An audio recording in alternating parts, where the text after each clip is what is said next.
এক নম্বর হাদিস আল্লাহ রাসূল বলতেছেন, মান ওয়াজাদা সাআতান ফালান ইউদাহি ফালা ইয়াকরাবান্না মুসাল্লানা। যে ব্যক্তির সামর্থ্য আছে, সামর্থ্য থাকার পরেও যদি ব্যক্তি কোরবানি না করে, তাহলে যেন সেই ব্যক্তি আমাদের ঈদগাহে না আসে। আল্লাহ রাসূল এখানে কঠিনভাবে ধমক দিয়েছে, সে যেন আমাদের ঈদগাহে না আসে। তার মানে সামর্থ্য থাকলে অবশ্যই কোরবানি করা লাগবে, নয়তো আল্লাহ রাসূল ধমক দিয়েছে যে ঈদগাহে যাতে না আসে। আরেক হাদিসে আল্লাহ রাসূল বলতেছে, আল্লাহ রাসূলকে সাল্লাল্লাহু আলাইহি ওয়াসাল্লামকে সাহাবীরা প্রশ্ন করতেছিলেন, মা হাদাল উযহিয়া, আল্লাহ রাসূল উযহিয়া বা কুরবানি জিনিসটা কি? রাসূল সাল্লাল্লাহু আলাইহি ওয়াসাল্লাম বলতেছেন, ক্বালা সুন্নাতি আবিকুম ইব্রাহিম, এটা হচ্ছে তোমাদের পিতা, আমাদের পিতা ইব্রাহিম আলাইহিস সালাতু ওয়াস সালামের সুন্নাত, ফিমা লানা ফিহা। তো সাহাবীরা বলতেছেন, এই সুন্নতের মধ্যে আমাদের জন্য কি আছে? রাসূল সাল্লাল্লাহু আলাইহি ওয়াসাল্লাম বলতেছেন, ইউকাতিরু শা'র আল হাসানা, এটা তোমাদের এবং আমার পিতা ইব্রাহিম আলাইহিস সালাতু ওয়াস সালামের সুন্নাত, এবং এই সুন্নাতের মধ্যে আল্লাহ তাআলা এমন সওয়াব লিখে রাখছেন, যে সওয়াব, যে পশুটা কুরবানি দিলে এই পশুটার যতগুলা পশম আছে, এই পশম পরিমাণ সওয়াব আল্লাহ তাআলা এই বান্দারে দান করবে। এখন আলোচনা শুরুতে একটা সূক্ষ্ম জিনিস চলে আসছে, আপনারা একটু খেয়াল করবেন। রাসূল সাল্লাল্লাহু আলাইহি ওয়াসাল্লাম বলতেছে, কুরবানির পশু যে কুরবানি দিল, যে ব্যক্তি কুরবানি দিল, এই ব্যক্তির যে পশুটা কুরবানি দিল, এই পশুর যতগুলো লোম আছে শরীরে, লোম পরিমাণ সওয়াব আল্লাহ তাআলা দান করবে। তো ধরেন একটা পশুর কতগুলো লোম হইতে পারে, গোনা যাবে তো? আচ্ছা, গোনা নাই গেল, তারপরেও একটা সংখ্যা তো বলা যাবে, 1 কোটি, 2 কোটি, 70 কোটি, 100 কোটি, বললেন না 100 কোটি লোমই হলো। রাসূল সাল্লাল্লাহু আলাইহি ওয়াসাল্লামের এমন অনেকগুলো হাদিস আছে, যে হাদিস আল্লাহ রাসূল বলছেন যে ব্যক্তি এই দোয়াটা পড়লো, তার জন্য আল্লাহ 70,000 নেকি দিবে। সুবহানাল্লাহ, আলহামদুলিল্লাহ, আল্লাহু আকবার, এই এক একটা দোয়া পড়লে দুনিয়া থেকে আকাশ পর্যন্ত যত ফাঁকা জায়গা আছে, এই ফাঁকা জায়গা আল্লাহ তাআলা নেকি দিয়ে ভরে দিবে। এখন কথা হচ্ছে যে একজন মানুষ যদি দুনিয়ার সকল জীব একাই কুরবানি দেয়, তারপরেও কি এই কুরবানির পশুর লোম দিয়ে আসমান জমিন ভরা যাবে? যাবে না। আর আল্লাহ রাসূল আরেক জায়গায় বলতেছে, একবার সুবহানাল্লাহ বললে আসমান এবং জমিন পর্যন্ত যত ফাঁকা জায়গা, এই পরিমাণ জায়গা আল্লাহ তাআলা সব দিয়ে ভরে দিবে। তাহলে দেখা যাইতেছে এত কষ্ট করে কুরবানি দিয়ে লাভ কি? কুরবানির বদলে একবার সুবহানাল্লাহ বলে দিলে যাচ্ছে, বেশি সওয়াব পাই। হিসাব করলে হিসাবটা এরকমই হওয়ার কথা, কিন্তু আসলে সওয়াবের জিনিসটা হচ্ছে গুণে গুণে সওয়াব গোনা যায় না। সওয়াব হচ্ছে ওজনের জিনিস। আল্লাহ তাআলা কোরআনে বলছে যে অতঃপর তোমাদের আমলগুলা ওজনে দেওয়া হবে, এগুলা গোনা হবে না, যে একটা দুইটা তিনটা করে গোনা হবে না, বরং এগুলা ওজন দেওয়া হবে। অর্থাৎ সওয়াব এই জিনিসটা গোনার জিনিস না, এটা হচ্ছে ওজনের জিনিস। তার মানে যে ব্যক্তি কুরবানি দিল, একই সাথে দুইজন কুরবানি দিতে পারে, একজনের গরু হয়তো অনেক বড় থাকতে পারে, একজনের কুরবানির পশুটা, আরেকজনের পশুটা ছোট, তারপরেও যদি ছোট পশু যেই ব্যক্তি দিলেন, এই ব্যক্তির নিয়ত, খুলুসিয়াত এবং তাকওয়া যদি বেশি থাকে, তাহলে ওই যে বড় পশু কুরবানি দিয়ে যে সওয়াব পাইল, ছোট পশু কুরবানি দিয়ে উনি এর থেকে অনেক বেশি সওয়াব পাইতে পারে। কিসের কারণে? তাকওয়ার কারণে আর নিয়তের কারণে। আর সওয়াব জিনিস এটা গোনা যায় না, এটা কি করা লাগে? ওজন দেওয়া লাগে। অর্থাৎ পশুর লোম পরিমাণ সওয়াব, এটা গোনার জিনিস না, এটা দিয়ে আল্লাহ রাসূল বুঝাইছেন যে অনেক সওয়াব। আর সওয়াব জিনিসটা কখনো গোনা যাবে না, এটা হচ্ছে ওজনের সাথে সম্পর্কিত। আর ওজন হবে বান্দার নিয়তের উপর ভিত্তি করে। ইন্নামাল আমালু বিন্নিয়াত ওয়া ইন্নামা লিকুল্লি মা নাওয়া। বান্দার সকল আমল তার নিয়তের উপর ভিত্তি করে সওয়াব দেওয়া হবে। এখন আপনার নিয়তটা যত কঠিন মজবুত হবে, আপনার তাকওয়াটা যত মজবুত হবে, আপনার সওয়াবটা তত বেশি হবে। এজন্য কুরবানি ছোট দেন বড় দেন যাই দেন, একনিষ্ঠ নিয়ত করে একদম খুলুসিয়াত একমাত্র আল্লাহ তাআলার জন্য কুরবানিটা দিবেন। এই নিয়মটা যদি করতে পারে, তাহলে অনেক মানুষ আপনার থেকে অনেক বড় জিনিস কুরবানি দিয়েও আপনার পরিমাণ সওয়াব অর্জন করতে পারবে না। এজন্য কুরবানি ছোট বড় যেরকম সামর্থ্য এরকমই দিবেন, কিন্তু নিয়তটা রাখবেন একদম সাচ্চা নিয়ত। নিয়তে কোনো ভেজাল যাতে না হয়। নিয়তে ভেজাল হলে পুরা কুরবানি নিয়ে কান দিবে, বলে না আমও গেল সেলাও গেল, এরকম। এজন্য নিয়তের প্রতি আল্লাহ রাসূল সাল্লাল্লাহু আলাইহি ওয়াসাল্লাম প্রথমেই আল্লাহ রাসূল নিয়তের প্রতি খুব গুরুত্ব দিয়েছে। তো কুরবানির আলোচনাতে আমরা আসবো, এর আগে আরেকটা জিনিস আমাদের বলা দরকার, সেটা হচ্ছে আমরা প্রথমেই বলছি এখন জিলহজ মাসের 4 তারিখ আজকে। জিলহজ মাসের প্রথম 10 দিন সম্পর্কে আমরা মোটামুটি সবাই আছে। জিলহজ মাসের প্রথম 10 দিনের যে ইবাদতের যে মহত্ব, ইবাদতের যে গুরুত্ব আল্লাহ রাসূল সাল্লাল্লাহু আলাইহি ওয়াসাল্লাম দিয়েছেন, সাহাবী আজমাইনরা দিয়েছেন, আমাদের তাদের সাথে মিলাইতে গেলে দেখা যায় যে আমাদের খোঁজ খবরই থাকে না কোন দিক দিয়ে জিলহজ চলে গেল। আবার বাঙালি আরেকটা জিনিস খুব ভালো করে, সবে বরাত আসলে দেখবেন যে মসজিদে নামাজ পড়া লাগবে, দল বেঁধে নামাজ পড়া লাগবে, মিষ্টি দেওয়া লাগবে, সিন্নি দেওয়া লাগবে। আচ্ছা দিলাম, কিসের জন্য করতেছে এগুলা? সওয়াবের জন্যই তো করতেছে। সবে বরাত এটা সহি কোনো হাদিস দিয়ে সাব্যস্ত নাই যে এটা সওয়াবের কাজ, এই রাতে নামাজ পড়া লাগবে, এরকম কোনো আদেশ রাসূলের কাছ থেকে নাই। তারপরেও আমরা সবে বরাত নিয়ে দৌড়াদৌড়ি করি। যে জায়গায় আল্লাহ রাসূলের ডাইরেক্ট হাদিস আছে এই জায়গায় আমরা গুরুত্ব দেওয়া খবর নাই। আমি বলতেছিলাম সবে বরাত নিয়ে আমল করা এটা ভালো কাজ, কিন্তু সবে বরাতে আমল করলে যে আলাদা সওয়াব আছে এটা রাসূলের কোনো সহিহ হাদিস দিয়া প্রমাণিত না। তারপরেও আমরা গুড়ি গাড়ি একটা রাত কিভাবে সওয়াব কামানো যায়, এক রাত নামাজ পড়লে সারা বছর ভাগ্য লেখা, সারা বছরের ভাগ্য সুপ্রসন্ন হয়ে যাবে, এই চিন্তা করে আমরা এই এক রাত নামাজ পড়ি। কিন্তু এইখানে যে আল্লাহ রাসূলের একাধিক হাদিস দ্বারা সাব্যস্ত জিলহজ মাসের প্রথম 10 দিন, আল্লাহ রাসূল সাল্লাল্লাহু আলাইহি ওয়াসাল্লামের একটা সুন্দর একটা হাদিস আছে। আল্লাহ রাসূল বলতেছে, মা মিন আইয়ামিন আমালু সালিহিন ফিহা আহাব্বু ইলাল্লাহি মিন হাযিল আইয়াম আশার। দেখেন হাদিসটা কতটা গুরুত্বপূর্ণ এবং কতটা গভীর এই হাদিসের অর্থ। আল্লাহ রাসূল বলতেছেন সাল্লাল্লাহু আলাইহি ওয়াসাল্লাম যে দুনিয়াতে এমন কোন দিন নাই জিলহজ মাসের প্রথম 10 দিনের থেকে উত্তম। তার মানে দুনিয়াতে যত দিন আছে এই দিনগুলোর মধ্যে জিলহজ মাসের প্রথম 10 দিন হচ্ছে সবচেয়ে উত্তম। তবে রমজানের বিষয়টা একটু থেকে আলাদা, রমজানের শ্রেষ্ঠত্ব অন্যান্য হাদিস দ্বারা সাব্যস্ত। অর্থাৎ আমরা বলতে পারি যে রমজানের পরে পৃথিবীতে যতগুলা দিন আসে, যতগুলা দিবস আছে, সবগুলা দিবসের থেকে জিলহজ মাসের প্রথম 10 দিন হচ্ছে সবচেয়ে উত্তম দিবস। এখন আমাদের রমজানে দেখা যায় মোটামুটি নামাজ না পড়লেও যারা নামাজ পড়ে না তারাও মোটামুটি নামাজ পড়ে, অন্তত রমজানের প্রথম 2-3 দিন হইলেও পড়ে। কিন্তু জিলহজ মাসে দেখা যায় যারা নামাজ পড়ে তারাও নামাজের ক্ষেত্রে বেখেলি। অর্থাৎ জিলহজ মাসটা আমাদের আলাদাভাবে গুরুত্ব দেওয়ার দরকার ছিল, কিন্তু আমরা গুরুত্ব দিতে পারতেছি না এবং দেই না। জিলহজ মাসের গুরুত্বটা কিরকম দেওয়ার দরকার ছিল? আল্লাহ রাসূল সাল্লাল্লাহু আলাইহি ওয়াসাল্লামকে প্রশ্ন করা হলো যে জিলহজ মাসের প্রথম 10 দিনের গুরুত্ব কি? যে ব্যক্তি জিহাদ করলো, জিহাদ ফি সাবিলিল্লাহ, যে ব্যক্তি আল্লাহর রাস্তায় জিহাদে বের হইলো ওই ব্যক্তির থেকে উত্তম।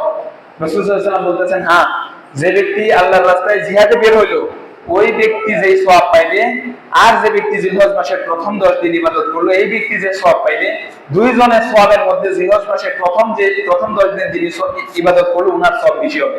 চিন্তা করেন এই জামানায় যুদ্ধে বের হওয়া, জিহাদে বের হওয়া আমাদের মতো বাঙালির দ্বারা সম্ভব না। জিহাদে বের হওয়া মানে কি? কলিজাটা একদম হাতের মুঠে নিয়ে বের হওয়া, এমনই তো বলা যায়। হয় মরবেন নাই মারবেন, দুইটার একটা হবে, 50-50 চান্স, হয় মরবেন নাই তো মারবেন।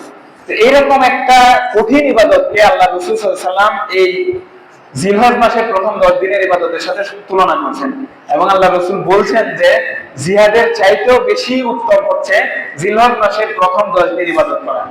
তো রাসূল সাল্লাল্লাহু আলাইহি ওয়াসাল্লাম পরে আরেকটা কথা বলছেন, তবে যে ব্যক্তি জিহাদের জন্য বের হয়েছে নিজের সম্পদ নিয়ে, নিজের মাল নিয়ে, পরবর্তীতে আর এই জিহাদের রাস্তা থেকে বাড়ি ফিরে আসতে পারে না, তার মানে জিহাদে মৃত্যুবরণ করছে, মানে শহীদ হয়েছে, ওই শহীদ ব্যক্তির যে মর্তবা শহীদ ব্যক্তির মর্তবা থেকে কিন্তু জিলহজ মাসের মর্তবা বেশি না। এটা শুধু রাসূল বললো।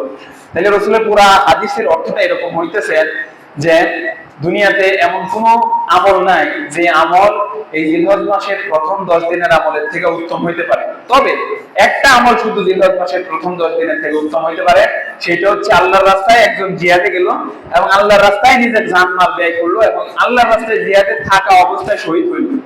এই শহীদ ব্যক্তির আমল শুধু একমাত্র জিলহজ মাসের প্রথম 10 দিনের নফল আমলের থেকে উত্তম। এখন আমাদের তো এটা একটু নিজেদের সাথে মিলানো লাগবে। এখন আমরা কি এই যে জিলহজ মাসের প্রথম 4টা দিন চলে গেল, আমরা কি এরকম আমল কিছু করছি? কেন করি নাই? না করার পিছনে দুইটা কারণ, একটা হচ্ছে না জানা আর একটা হচ্ছে ভুল জানা। আমরা মনে করি জিলহজ মাসের প্রথম 10 দিন মানে হচ্ছে গরুর বাজারে ধুমধাম, গরু নিয়ে ধুমধাম, ছাগল নিয়ে ধুমধাম, কি কিনবে কতটা কিনলে, আমারটাতে এত দা, তোরটা কত দা, একই কিনছে, এগুলা নিয়ে ধন্যবাদ। আসলে আল্লাহ রসুলের সাহাবীদের দিকে যদি তাকায়, এদের জামানায় জিলহজ মাসে গরুর হাট, এই হাট ওই হাট, এরকম কোনো ইয়ে পাওয়া যায় না। ওরা এই জিলহজ মাসটাকে রমজানের পরে সবচেয়ে দামি মাস মনে করতো, আর আমরা এই জিলহজ মাসে গুরুত্বই দিচ্ছি না। আল্লাহ রাসূল সাল্লাল্লাহু আলাইহি ওয়াসাল্লামের হাদিসের আরজি অনুযায়ী আমাদের এই জিলহজ মাসের প্রথম 10 দিনকে আলাদাভাবে গুরুত্ব দেওয়া লাগবে। এখন কথা হচ্ছে কি কি আমল করব।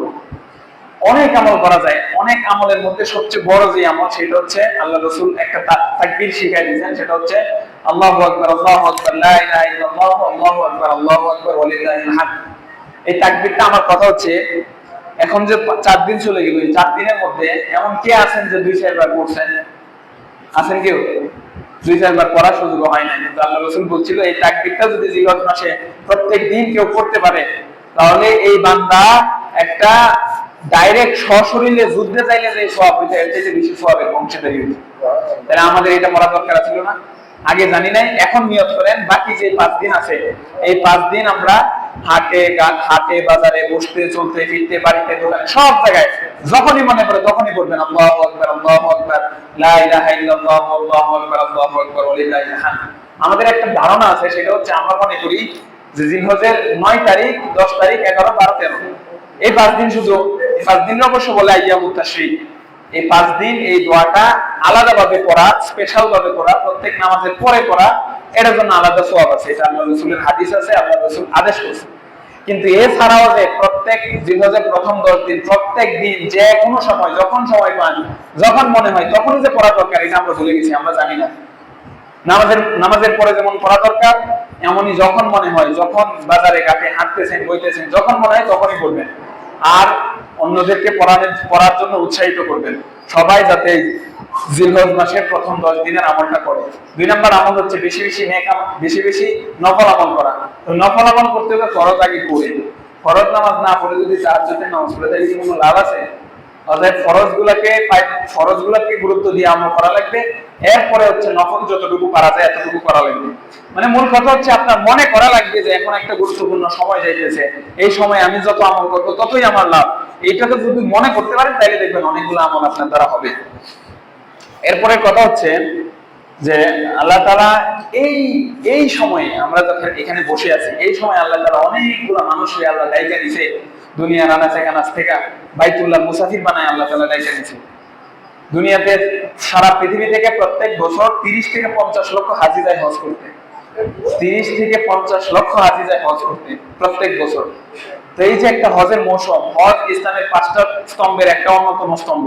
প্রত্যেক মানুষের হজ করার একটা মন মানসিকতা, মনের মধ্যে আগ্রহ, হজের প্রতি একটা আগ্রহ, আক্ষেপ থাকা লাগবে।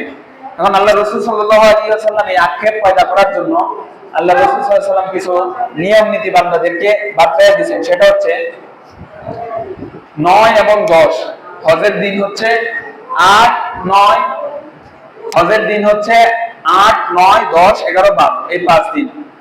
জিলহজ মাসের 8, 9, 10, 11, 12 এই 5 দিন মূলত হজের কার্যক্রম। আর আল্লাহ রাসূল সাল্লাল্লাহু আলাইহি ওয়াসাল্লাম আমাদেরকে লক্ষ্য করে বলছে, আমরা যারা হজে যাইতে পারি না, যারা এখনো জীবনে একবারও হজে যাইতে পারি না, অথবা এই বছর যাইতে পারি না, জীবনে অনেকবার হজে গেছে কিন্তু এই বছর যাইতে পারি না, এরকম বান্দা যারা আছে, মানে পৃথিবীতে মুসলমান আছে হচ্ছে 200 কোটি। 200 কোটি মুসলমান থেকে প্রতি বছর ধরেন 50 লক্ষ মুসলমান হজে যাইতে পারে, বাকি 199 কোটি মানুষ হজে যাইতে পারে না। তাইলে ওই যে 199 কোটি মানুষের জন্য আল্লাহ রাসূলের এই হাদিসটা, সেটা হচ্ছে যে ব্যক্তি সুমু ইয়াউমাল আরাফাতি ইয়াগফিরু সানাতাল মাদিয়াতা ওয়াল বাকিয়া। আল্লাহ রাসূলের একটা প্রসিদ্ধ হাদিস, এই হাদিসটা বুখারী শরীফে আসছে এবং তিরমিজি শরীফে হাদিসটা আসছে। সেটা হচ্ছে যে ব্যক্তি আরাফাতের দিন রোজা রাখলো, এই ব্যক্তির আগের 1 বছরের গুনাহ এবং পরের 1 বছরের গুনাহ আল্লাহ তাআলা মাফ করে দিবে। বুখারী শরীফের হাদিস, হাদিসটা সহিহ হাদিস, এতে কোনো সম্ভাবনা, এতে কোনো সন্দেহ নাই। আল্লাহ রাসূল বলতেছেন যে ব্যক্তি আরাফাতের দিন রোজা রাখলো, তার আগের 1 বছরের গুনাহ এবং পরের 1 বছরের গুনাহ আল্লাহ তাআলা মাফ করে দিবে। এটা হচ্ছে আমরা যারা হজে যাইতে পারি না। তখন আমরা সহ দুনিয়াতে প্রায় 200 জনে একজন মানুষ হজে যাইতে পারে, আরো বেশি, এটা মনে হয় 2000 জনে একজন মানুষ, 2000 জনে একজন মানুষ দুনিয়াতে প্রত্যেক বছর হজে যায়। বাকি যে 1999 জন মানুষ হজে যাইতে পারে না, এদের জন্য আল্লাহ রাসূলের এই আমলটা দিয়েছেন। সেটা হচ্ছে আরাফাতের দিন রোজা রাখা। রোজা এই জিলহজ মাসের প্রথম 10 দিন, পুরা 10 দিনই রোজা রাখার নিয়ম ছিল। না আমরা এত কড়া বান্দা না, অনেক সময় আমরা তো জিলহজ মাসের প্রথম 10 দিন যে আমল করা লাগে এইটাই জানি না, রোজার কথা তো বলেই বললাম। প্রথম 10 দিন আমরা রোজা রাখতে পারি নাই, যারা পারছে অনেকে রোজা রাখছে, যারা পারছে তারা তো রাখছে, যারা পারে নাই তারা এই নিয়মটা অন্তত করা যে আরাফাতের দিন আমি অবশ্যই রোজাটা রাখি। এখন আসেন আরাফাতের দিন নিয়ে আমাদের একটু ঝামেলা আছে। সেটা হচ্ছে সৌদি আরব আরাফাতের দিন একদিন আগে, আমাদের একদিন পরে। আরাফাতের দিন মানে হচ্ছে জিলহজ মাসের 9 তারিখ। তো কিছু কিছু আলেমরা বলছে যে আরাফাতের দিনটা যেহেতু স্থানের সাথে নির্দিষ্ট, মানে আরাফাতের ময়দানের সাথে নির্দিষ্ট, এতে যার যেই সময়, মানে আমাদের তো আজকে জিলহজের 8 তারিখ, সৌদি আরবে জিলহজের 9 তারিখ এরকম হবে। কিন্তু কিছু কিছু আলেমরা বলছে যে 8 তারিখ আর 9 তারিখ নাই, সৌদি আরব যেই দিন আরাফাতের দিন, এই দিন সারা দুনিয়াতে আরাফাতের দিন পালন করবে। এটা হচ্ছে কিছু আলেমের ফতোয়া। আরেকদল আলেমরা বলছে, সেটা হচ্ছে হানাফি মাযহাবের আলেমরা, সেটা হচ্ছে যে আরাফাতের দিন আরাফাতের ময়দানের সাথে সংশ্লিষ্ট না, আরাফাতের দিন 9 তারিখের সাথে সংশ্লিষ্ট। যদি এই ফতোয়া আমরা নেই, তাহলে আরাফাতের দিন হচ্ছে আমাদের যেদিন 9 তারিখ, তার মানে আমাদের যেদিন 8 তারিখ হবে এই দিন সৌদি আরবে আরাফাতের দিন, আর আমাদের যেদিন 9 তারিখ হবে এই দিন আমাদের আরাফাতের দিন। তার মানে আরাফাতের দিন দুইটা হয়ে যাইতেছে। এইজন্য আল্লাহ রাসূল সাল্লাল্লাহু আলাইহি ওয়াসাল্লাম যেহেতু হাদিসটা বলছে, আর আমাদের যদি হাদিসের উপর আমল করতে চাই, তাহলে সবচেয়ে শুদ্ধ একটা মত হচ্ছে বাংলা বলতে বাংলাদেশের নিয়মে, বাংলাদেশের হিসেবে জিলহজের 8 তারিখ 9 তারিখ, 8 তারিখ 9 তারিখ দুই দিনে যদি কেউ রোজা রাখে তাই হাতের দিন পাইছে, কোনো ইখতিলাফের যাওয়ার দরকার নাই। 8 তারিখ কিছু কিছু আলেমরা বলছে 8 তারিখ, কিছু কিছু আলেমরা বলছে 9 তারিখ। তাহলে যে 8 তারিখ 9 তারিখ দুই দিনে রোজা রাখলো, তার তো আর কোনো সন্দেহ নাই যে এখানে আরাফাত পাইছে কিনা, এরকম তো কোনো সন্দেহ নাই, মানে অবশ্যই তাইলে সে আরাফাতের দিনটা পাইলো। এজন্য আমরা 8 তারিখ এবং 9 তারিখ, আজকে হচ্ছে 4 তারিখ, 8 তারিখ 9 তারিখ কত হয়? মঙ্গলবার এবং বুধবার। আল্লাহ তাআলা যাদের তৌফিক দিবে সেই রাখতে পারবে, যাদের তৌফিক দিবে না সে রাখতে পারবে না। আল্লাহ তাআলা আমাদেরকে সবাইকে তৌফিক দান করুক, এই মঙ্গল এবং বুধবার যেন আমরা রোজা রাখতে পারি। কিসের নিয়তে? আরাফাতের দিনের নিয়তে। আর সওয়াবের উদ্দেশ্যটা হবে আল্লাহ রাসূলের এই হাদিসটা। আল্লাহ রাসূল বলছেন, যে ব্যক্তি আরাফাতের দিন রোজা রাখলো, আল্লাহ তাআলা তার পূর্বের 1 বছরের গুনাহ এবং পরের 1 বছরের গুনাহ মাফ করে দেবে। আল্লাহ তাআলা আমাদেরকে এই দিন রোজা রাখার তৌফিক দান করুক। আরেকটা বিষয় হচ্ছে, হজ উমরা তো যারা যাইতেছে হাজিরা, তারা তো করতে পারবে। আমরা যারা যাইতে পারবো না, আমাদের একটা মনে আশা থাকা লাগবে, একটা বাসনা থাকা লাগবে, হায় যদি আমি হজে যাইতে পারতাম। এই বাসনা থেকে আমাদের একটা আমল আসে, সেই আমলটা হচ্ছে আল্লাহ রাসূল সাল্লাল্লাহু আলাইহি ওয়াসাল্লাম, যে ব্যক্তি ফজরের নামাজ জামাতের সহিত আদায় করলো, যে ব্যক্তি ফজরের নামাজ জামাতের সহিত আদায় করলো এবং যেই যায় নামাজে বসে আদায় করলো, এই যায় নামাজেই বসে রইল, নামাজের পর বসে আল্লাহর জিকির আজকার করছে। তো জিকির আজকার করতে করতে ওই দিক দিয়ে সূর্য উঠলো। সূর্য ওঠার পরে, মানে সূর্য ওঠার 23 মিনিট পরে এই ব্যক্তি এই যায় নামাজে দাঁড়ায় যদি 2 রাকাত নামাজ পড়ে, যেটা আমরা বলি হচ্ছে সালাতুল ইশরাক। তো এই ইশরাকের 2 রাকাত নামাজ যদি কেউ পড়ে, তো আল্লাহ রাসূল সাল্লাল্লাহু আলাইহি ওয়াসাল্লাম বলতেছেন, কানাকা আজরুন হাজ্জি ওয়া উমরাতিন তাম্মান তাম্মান তাম্মান। 3 বার রাসূল সাল্লাল্লাহু আলাইহি ওয়াসাল্লাম কথাটা বলছে। যে ব্যক্তি ফজরের নামাজ পড়ে ফজরের নামাজের যায় নামাজে বসে থাকে, অতঃপর সূর্য ওঠার পরে এইখানে 2 রাকাত নামাজ পড়ে, তাহলে আল্লাহ রাসূল সাল্লাল্লাহু আলাইহি ওয়াসাল্লাম বলতেছে তার জন্য আল্লাহ তাআলা একটা উমরা এবং একটা হজের সওয়াব দিবে। এবার চিন্তা করেন, হজ করতে এখন সর্বনিম্ন 3.5 লাখ টাকা লাগে।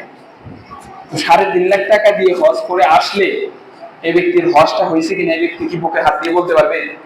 বলতে পারবে না। হজ হয়েছে কিনা এখানে বলার কোনো সুযোগ নাই, হইতেও পারে আবার কোনো ভুলের কারণে হজ নষ্ট হইতে পারে। কিন্তু আপনি একদিন হজরের নামাজ পড়ে যায় নামাজে বসে 20 মিনিট বসে থেকে সূর্য ওঠার 23 মিনিট পরে 2 রাকাত নামাজ পড়লে আপনি বুকে হাত দিয়ে বলতে পারবেন, আপনার নামাজটা যদি শুদ্ধ হয় তাহলে আপনি বুকে হাত দিয়ে বলতে পারবেন যে আমার একটা হজের এবং একটা উমরার সওয়াব হয়ে গেছে। আল্লাহ রাসূল সাল্লাল্লাহু আলাইহি ওয়াসাল্লাম আমাদেরকে অনেকগুলা পথ দেখায় দিয়ে গেছেন, আর আল্লাহ তাআলা নিজে চায় যে বান্দা এই পথগুলো যাতে অনুসরণ করে করে নেক আমল করে। আমরা না জানার কারণে এই আমলগুলা করতে পারি না। তো এই একটা আমল অবশ্যই আমরা করব। এই আমলটা করব ওই জায়গা থেকে যে আল্লাহ, দুনিয়ার অনেক মানুষ হজে গেছে, কিন্তু আমি যাইতে পারি নাই, যদি যেহেতু কাবার পাশে যায় হজ করতে পারি নাই, কিন্তু আমি নিয়ত করতেছি আল্লাহ রাসূলের এই হাদিসের উপরে এই জায়গায় থেকে 2 রাকাত নামাজ পড়ি, আল্লাহ আপনি আমার এই হজের পুরোপুরি সওয়াবটা দান করবেন। যদি একনিষ্ঠর সাথে নিয়ত সহকারে আপনি এই নামাজটা পড়তে পারেন, আল্লাহ তাআলা অবশ্যই ইনশাআল্লাহ আপনাকে হজ এবং উমরার সওয়াব দান করবেন। তাহলে আর যে কয়েকদিন আছে, আজকে তো 4 তারিখ, 5 6 7 8, আর যে 6 দিন আছে, এই 6 দিন প্রত্যেক দিন ফজরের নামাজের পরে, সূর্য ওঠার পরে এই 2 রাকাত নামাজ পড়ার চেষ্টা করবেন। ইনশাআল্লাহ রাজি আছেন তো? 6 দিনে 6টা উমরা 6টা হজের সওয়াব আল্লাহ তাআলা দান করবেন, যদি আপনাদের ইখলাস থাকে এবং সুন্দরভাবে নামাজটা পড়তে পারেন। তাহলে আইয়ামুত তাশরিক, তাশরিক মানে আল্লাহ তাআলার হামদ সানা এবং তাকবীর পাঠের দিন। এমনিতে তো প্রথম 10 দিন, জিলহজের প্রথম 10 দিন, মানে এখন যে 10 দিন যাইতেছে, এই 10 দিন যখনই মনে হয় যত বেশি পারা, যত বেশি সম্ভব আল্লাহু আকবার আল্লাহু আকবার, লা ইলাহা ইল্লাল্লাহ আল্লাহু আকবার আল্লাহু আকবার ওয়া লিল্লাহিল হামদ, এই দোয়াটা পড়া। আরেকটা হচ্ছে 9 10 11 12 13, এই 5 দিন প্রত্যেক নামাজের পরে অন্তত একবার এই দোয়াটা পড়া হচ্ছে ওয়াজিব। কেউ যদি ইচ্ছা করে না পড়ে তাহলে কিন্তু কবিরা গুনাহে গুনাহগার হবে। এখন মহিলারা, আমরা যারা পুরুষ আছি, আমরাই অনেকে জানি না, আমাদের অনেকে মনে থাকে না, 1 বছর পর পর আমলটা আসে, তো আমাদেরই অনেক সময় মনে থাকে না, কিন্তু যারা বাড়িতে আছে, মানে মহিলা যারা আছে, মা বোনরা যারা আছে, এরা তো আরো মনে থাকবে না।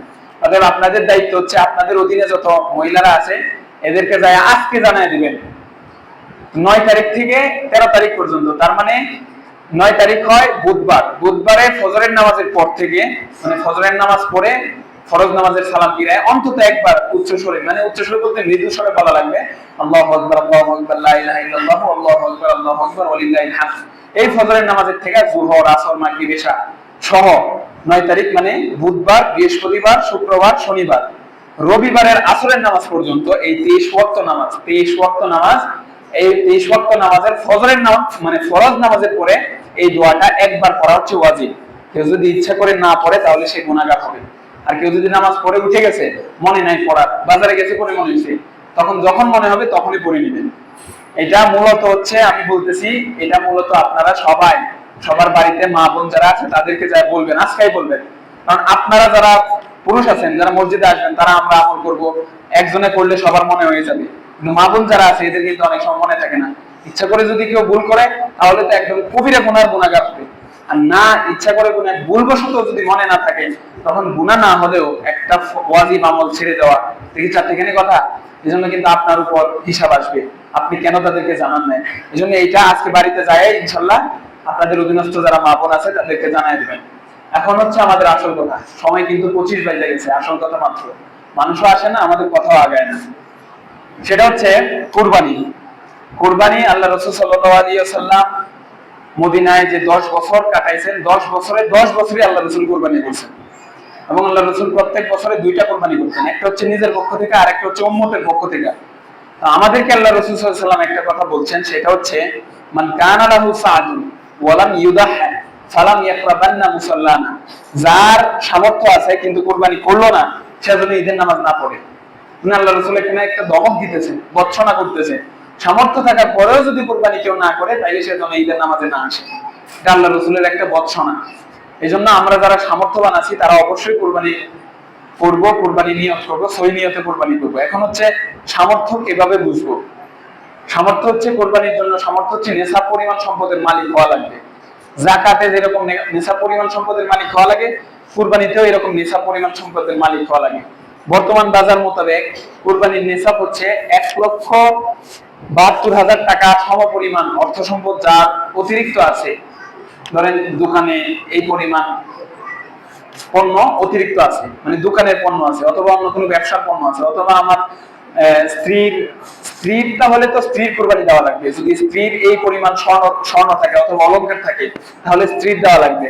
আর স্বামী যিনি বাড়ির কর্তা, ওনার যদি এই পরিমাণ অর্থ সম্পদ যে কোনো জায়গায় থাকে, ব্যাংকে থাকুক, নিজের জমিও যদি থাকে, যে জমি নিজের প্রয়োজন মেটানোর অতিরিক্ত, নিজের প্রয়োজন মেটানোর অতিরিক্ত, যেমন ধরেন আপনারা যারা পেঁয়াজ করেন, তো এরকম 1,72,000 টাকা পেঁয়াজ আপনার ঘরে আছে, তাহলে আপনার কুরবানি দেওয়া লাগবে, আপনার জন্য কুরবানি দেওয়া ওয়াজিব। এই পরিমাণ অর্থ সম্পদ যার কুরবানির কুরবানি মানে জিলহজের 10 তারিখ কুরবানির দিন ফজরের নামাজের সময় এই পরিমাণ অর্থ যার থাকবে তার জন্য কুরবানি করা। কেউ না করলে আল্লাহ রাসূল সাল্লাল্লাহু আলাইহি ওয়াসাল্লাম তার জন্য বর্ষনা করছে, সেজন্য ঈদের নামাজে না আসে। তাহলে আমরা ইনশাআল্লাহ এই যাদের এই পরিমাণ সম্পদ আছে তারা তো অবশ্যই করবে, আর যাদের এই পরিমাণ সম্পদ নাই তারাও যদি চায় তাহলে করতে পারবে, কিন্তু তাদের জন্য ওয়াজিব না। তারা যদি চায় তাহলে করতে পারবে, না করলেও সমস্যা নাই। কিন্তু যাদের এই পরিমাণ সম্পদ থাকার পরেও না করবে তাদের জন্য আল্লাহ রাসূল সাল্লাল্লাহু আলাইহি ওয়াসাল্লামের বর্ষনা এবং একটা ওয়াজিব তরক করার জন্য, ওয়াজিব তরক করা মানে কবিরা গুনাহ, একটা ওয়াজিব তরক করার জন্য সে গুনাহগার হবে। এরপরে হচ্ছে কুরবানি কবুল হওয়ার জন্য যে কয়েকটা শর্ত আছে। প্রথম শর্ত হচ্ছে নিয়ত ঠিক করা। কুরবানি তো দিবে ঠিক আছে, এখন কুরবানি দিলেই তো হবে না, কুরবানি ওয়াজিব মানে কবুল হয়েছে কিনা এটাও তো একটু খেয়াল করা লাগবে।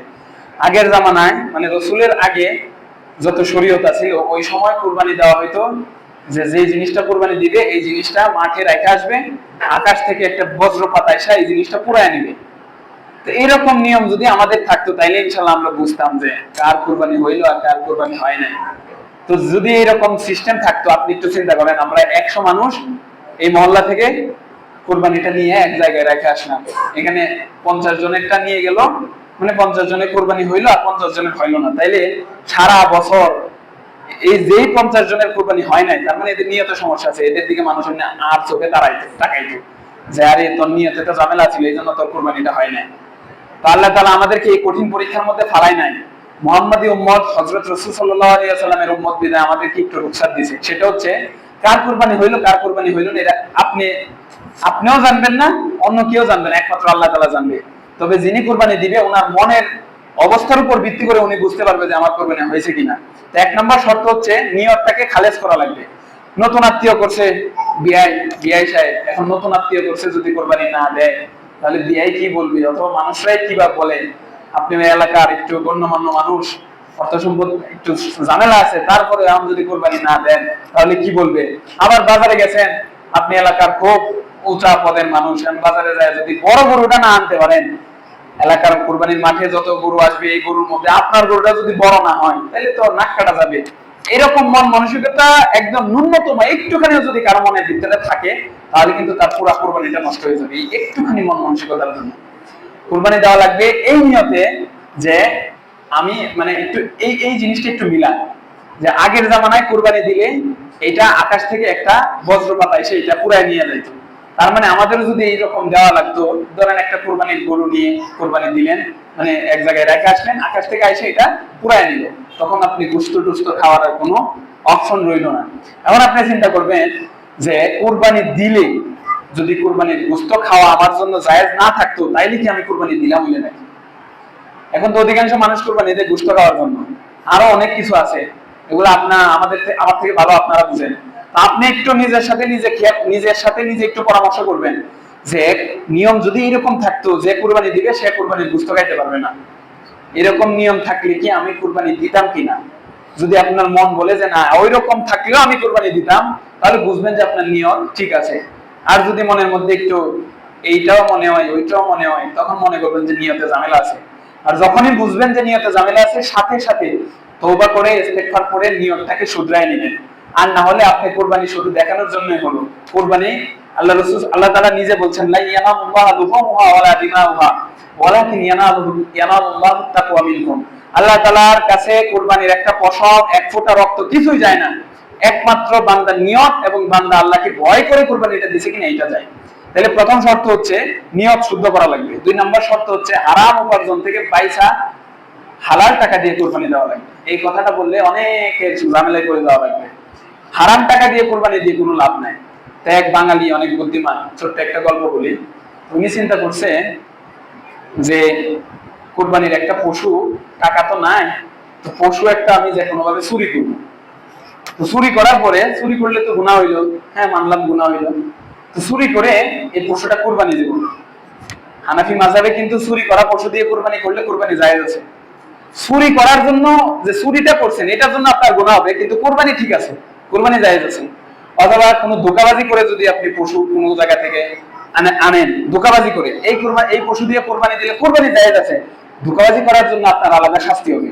এই মাসালা শুনে বাঙালি চিন্তা করছে তাইলে পশু একটা চুরি করে কুরবানি দেব, চুরি করার জন্য তো গুনাহগার হইলাম, কুরবানি দেওয়ার জন্য তো আবার সওয়াব আসবে, সওয়াবে গুনাহে কাটাকাটি মাইজে দিয়ে গুস্ত খাবো খাও, এইরকম চিন্তাধারা যাদের থাকবে যে সওয়াবে গুনাহে কাটাকাটি মাঝে দিয়ে গুস্ত খাবো খাও, এরকম চিন্তা যাদের থাকবে তাদের জন্য আল্লাহ রাসূল সাল্লাল্লাহু আলাইহি ওয়াসাল্লাম কিন্তু সাবধান বাণী দিয়ে গেছে।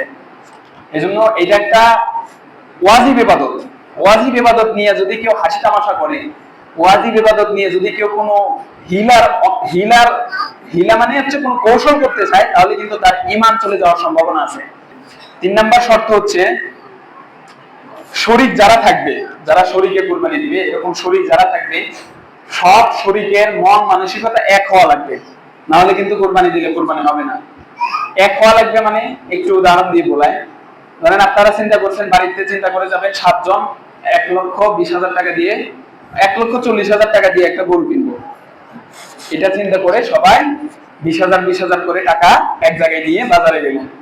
এখন একটা গরু দেখলেন যে এটা 50,000 টাকা হইলে কিনা যায়, গরুটাও পছন্দ হয়েছে, তা আপনি বাকি 6 জনের সাথে পরামর্শ না করে গরুটা কিনে ফেললেন।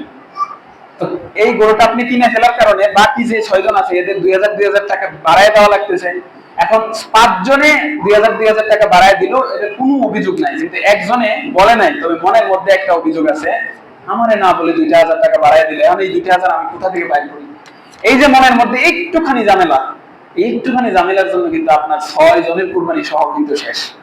এই জন্য কোরবানির পশু কেনার আগে আপনারা যারা একসাথে কুরবানি দিবেন, মানে শরীকে কুরবানি দিবেন, এদের সাথে একসাথে বসে আগে পরামর্শ করে দিবেন এবং সবার যে কোনো সিদ্ধান্ত নেওয়ার সময় পরামর্শ করে নেবেন। আরেকটা কথা বলি, আপনাদের এলাকায় তো গোশত বন্টনের সময় কোরবানির গোশত আগে 3 ভাগ করে, 3 ভাগ করে 1 ভাগ গরিব যারা আছে এদের জন্য রাখা দেন, বাকি 2 ভাগ থেকে আপনারা বন্টন করে নেন। তো এই যে 1 ভাগ গরিবদের জন্য রাখলেন, এটা কিন্তু ইসলামের শরীয়তে রাসূলেরও কোনো হাদিস নাই, ইসলামের শরীয়তেও এটা কোনো নিয়ম নাই। এটা হচ্ছে আপনার বিবেক থেকে, কেউ 1 ভাগ দিতে পারে, কেউ পুরাটা নিজে খাইতে পারে, চাইলে পুরাটা নিজে খাইতে পারবে, কিন্তু যেহেতু কোরবানি নিয়ম হচ্ছে 3 ভাগ করা, এটাই সবচেয়ে উত্তম নিয়ম। এখন কথা হচ্ছে আপনারা 7 জনে মিলে একটা গরু কুরবানি দিলেন, তো 7 জনের মধ্যে 6 জন ধরেন একটু স্বাবলম্বী, একজন মানুষ একটু গরিব টাইপের আছে, তো ওনার নিয়ত ছিল যে গোশত যেগুলা পাবে এগুলা সব নিজেরাই খাবে, এগুলা গরিবদের দিবে না। আপনি যে মূল গরুর গোশত থেকে 3 ভাগ করে 1 ভাগ দিয়ে দিলেন গরিবদেরকে, 6 জন ঠিক আছে, 6 জনের মুখ খুশি, গরিবরা খাবে না তো কারা খাবে, কিন্তু একজনের মুখ একটু বেজার, আরে এই 1 ভাগের থেকে তো আমারও 5 কেজি গোশত আসলোই না। এই যে একজন একটু বেজার হইলো, একটু খটকা মনের মধ্যে রাখলো, এর জন্য কিন্তু বাকি 6 জনের কুরবানি নিয়ে টানা লাগে যাবে। এই জন্য যেভাবেই বাদ বটোয়ারা করেন, সবার আগে যে কয়জন শরীকে কুরবানি দিবেন সবার সাথে কথা বলে নিবেন, সবার সাথে কথা বলে যখন একটা সিদ্ধান্ত উপনীত হবেন তখন এই কাজটা করবেন। আর গোশত বন্টনের সময় অবশ্যই মাপ দাড়িপাল্লা দিয়ে বন্টন করবেন। 4 নাম্বার যে শর্ত সেটা হচ্ছে যিনি কুরবানি দিবে ওনার নামাজ পড়া লাগবে। এটা বললেই তো গতবার বলছি, পরে অনেকে পিছনে পিছনে বলতেছে হুজুর এই সব কথা কিন্তু বললেন না, আপনার শত্রু বাড়বে। কি আজব কাহিনী, কোরআনের কথা বললে শত্রু বাড়বে। আচ্ছা ভালো, কিছু করার নাই। সেটা হচ্ছে আপনারা একটু ঠান্ডা মাথায় চিন্তা করেন, যে ব্যক্তি ফরজ নামাজ পড়ে না, যে ব্যক্তি ফরজ নামাজ পড়ে না, কি এমন বুজুর্গ হয়ে গেল ফের ওয়াজিব নিয়ে এত টান্ডা, এত চিন্তা, এত দৌড়াদৌড়ি, ওয়াজিব নিয়ে একটা কুরবানি তো ওয়াজিব, হানাফি মাযহাবে ওয়াজিব, অন্যান্য মাযহাবে সুন্নত, তো ধরলাম আমরা ওয়াজিব, সুন্নত না, ওয়াজিব ধরলাম। তো ফরজ নামাজ প্রত্যেকদিন 5 ওয়াক্ত পড়ে না, বছরে একটা ওয়াজিব পালনের জন্য কি একদম লুঙ্গি কাঁচা দিয়ে নামছে, কি সমস্যা কি? এর ভিতরে তো কিছু একটা আছে, কিছু একটা আছে। তো কিটা আছে? সেটা হচ্ছে আল্লাহ তাআলার বিধানের উপর তার শ্রদ্ধা নাই, আল্লাহর বিধান পালনের উপর তার শ্রদ্ধা নাই। যদি শ্রদ্ধা থাকতো তাহলে অবশ্যই এই ব্যক্তিটা ফরজ আগে পালন করতো। যে ব্যক্তি ফরজই পালন করে না তার কিসের ওয়াজিব, কিসের সুন্নাত? এই জন্য কুরবানি কবুল হওয়ার জন্য শর্ত হচ্ছে নামাজ পড়া। এখন যারা নামাজ পড়েন না তারা নিয়ত করে ফেলেন যে কুরবানির পর থেকে আমরা ইনশাআল্লাহ, কুরবানির পর থেকে না, এখন থেকে আমরা ইনশাআল্লাহ নামাজ পড়বো, ফরজ নামাজ অন্তত ফরজ নামাজ ছাড়বো না। যারা একদমই নামাজ পড়েন না তারা, আমি বলি তারা অন্তত ফজরের 2 রাকাত মসজিদে না আসতে পারলে বাড়িতে করবেন, জোহরের 4 রাকাত, আর কোনো নফল সুন্নাত পড়া লাগবে না, শুধু ফরজ দিয়ে শুরু করেন। এইভাবে 40 দিন পড়ার চেষ্টা করেন। যদি 40 দিন পড়তে পারেন, আপনারই মন চাইবে যে এবার একটু সুন্নাত সহ করি, তখন দেখবেন যে আপনার মনের ভিতরেই সুন্নাত পড়ার আগ্রহ জাগবে। তো 40 দিন একটা ছাত্র একটু ভালো রেজাল্ট করার জন্য 2-3 মাস না ঘুমায়া 4-7 ঘন্টা 8 ঘন্টা পড়ে। তো আমরা সারা দুনিয়া, সারা জীবন যেটার জন্য, এইটা হাসিল করার জন্য 40 দিন একটু কষ্ট করতে পারবো না? আল্লাহ তাআলা আমাদেরকে তৌফিক দান করুক, সবাইকে নামাজি বানায় দেন, আমিন। 5 নাম্বার যেটা, সেটা হচ্ছে কোরবানি করার জন্য পশুর কিছু নিয়ম নীতি আছে। এটা হচ্ছে খুদযুক্ত পশু দিয়ে কোরবানি হবে না। আল্লাহ রাসূলের একটা হাদিস, আল্লাহ রাসূল সাল্লাল্লাহু আলাইহি ওয়াসাল্লাম বলতেছে, আরবাআতু তাজনিবু ফিহিল উদহিয়া। 4 প্রকারের জিনিস আছে, যে 4টা জিনিস একটা পশুর মধ্যে থাকলে, এই 4টা গুণ একটা পশুর মধ্যে থাকলে এই পশু দিয়ে কোরবানি দেওয়া যাবে না। গুণ তো না, এটা বরং দোষ। 1 নম্বর হচ্ছে আল আওরাতি বাইয়িনু আওরাহা। এরকম অন্ধ যে একদম দেখলেই মানুষ বুঝবে যে এটা অন্ধ। এরকম অন্ধ গরু দেখেন যে চোখ দেখা যায় কিন্তু তারপরে চোখে দেখে না, এরকম অনেক গরু হয়। তো এটা দেখলেই বোঝা যায় এটা অন্ধ। হাঁটতে গেলে গাছের সাথে বাড়ি খায় বা যে কোনো ভাবে বোঝা যায় এটা অন্ধ। এরকম অন্ধ গরু দিয়ে কোরবানি দেওয়া যাবে না। ওয়াল মারিদু বাইয়ানু মারদুহা। এরকম অসুস্থ যে এটা দেখলেই বোঝা যায় এটা রোগা, এরকম যদি হয় এটা দিয়ে কোরবানি দেওয়া যাবে না। 3 নাম্বার হচ্ছে আরজাউ বাইয়িনু জলাইহা।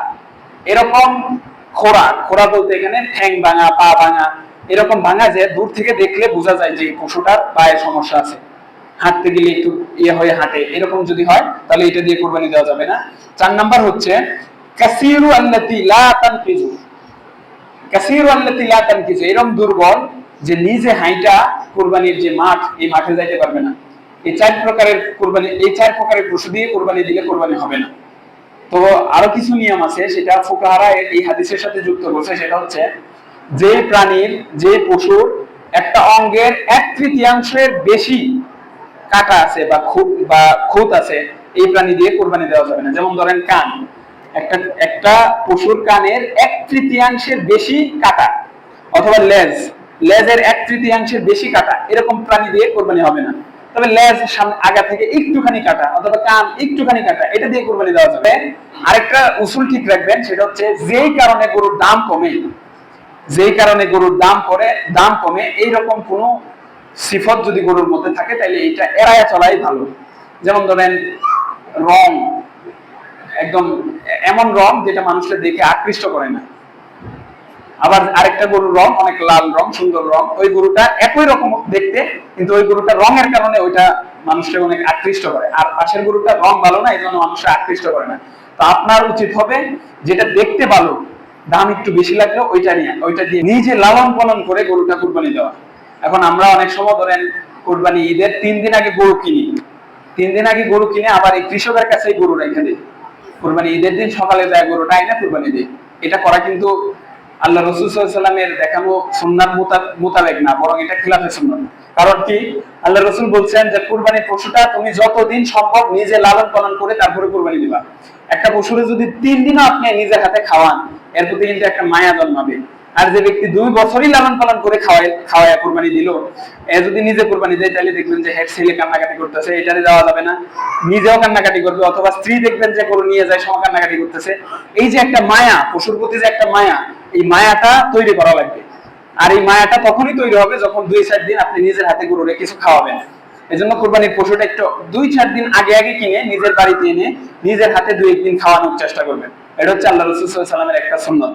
3 নাম্বার যে জিনিস, সেটা হচ্ছে দাঁত দেখে কিনা। এটা হচ্ছে সুন্নাত, দাঁত দেখে কিনা। তবে বিক্রেতা যদি এই নিশ্চয়তা দেয় যে গরুটা 2 বছর হয়েছে, এই নিশ্চয়তা যদি বিক্রেতা দেয় তাহলে এই গরু কিনতে পারবেন আপনি।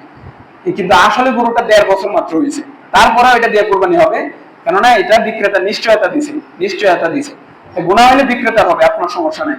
তো সবচেয়ে ভালো হয় যদি দাঁত দেখে কিনতে পারেন, এটা সবচেয়ে ভালো। কারণ 2 বছরের আগে সাধারণত গরু দাঁত হয় না। আর ছাগলের বেলায় 1 বছর, উটের বেলায় 5 বছর। 4 নাম্বার যে জিনিস, সেটা হচ্ছে কুরবানি একা দেওয়ার চেষ্টা করা। এটা তো আমরা বলছি, কারণ 7 জনে একসাথে কুরবানি দিলে 7 বাড়ির 7 জনের 7 রকম মন, স্বাভাবিকভাবে একটু মনোমালিন্য আসতে পারে। একা দিলে এইটার কোনো সম্ভাবনা নাই। নিজে দিয়েছেন সবকিছু নিজের, এখানে মনোমালিন্য আসার কোনো সম্ভাবনা নাই। আল্লাহ তাআলা আমাদেরকে বুঝে কুরবানি দেওয়ার তৌফিক দান করুক, এবং কুরবানির যে মাকসাদগুলো আছে এগুলো আমাদের সকলকে হাসিল করার তৌফিক দান করুক। আরেকটা বিষয় হচ্ছে ঈদের জামাত, আপনাদের ঈদগাহ কমিটির পক্ষ থেকে বলা হয়েছে যে ঈদের জামাত এবার 8:30টায় অনুষ্ঠিত হবে। ঈদের জামাত 8:30টায় অনুষ্ঠিত হবে।